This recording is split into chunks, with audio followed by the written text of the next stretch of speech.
કાર્યધારમાં પાલીતાણામાં road પર ગૌશાળા મુકામે પ્રાકૃતિક કૃષિ શિબિરનું આયોજન કરાયું છે। ત્યારે આ શિબિરમાં ગુજરાતના રાજ્યપાલ ઉપસ્થિત રહ્યા હતા। જ્યારે કે સમગ્ર કાર્યક્રમ દરમિયાન પરવડીમાં રાજકીય અને સામાજિક અગ્રણીઓએ હાજરી આપી હતી।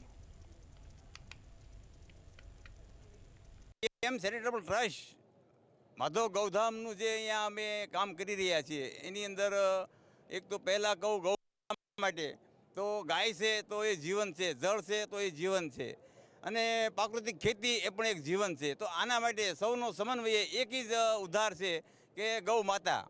તો ગૌ માતાનું અમે જે કામ કરી રહ્યા છીએ, કાર્ય કરી રહ્યા છીએ, એમાં 75% બિનવારસી બળદ ગાય જે કંઈ ભૂખ્યા તરસ્યાઓને જે સેવાનું કાર્ય કરીએ છીએ, સાથે સાથે દેશની એક એવી પણ પ્રવૃત્તિ સાથે કરવી જોઈએ કે આપણી ગાયનું જે પતન ન થઈ જાય, આપણા ગાયો માતા લુપ્ત ન થઈ જાય, એના માટે અમે 25% ગૌશાળાની અંદર સંવર્ધનનું કામ પણ કરીએ છીએ અને સાથે સાથે શૈક્ષણિક વૃક્ષારોપણ અને સમાજ સેવા માટેના કાર્યો શિક્ષણ માટે બધી રીતે કરી રહ્યા છીએ। એમાં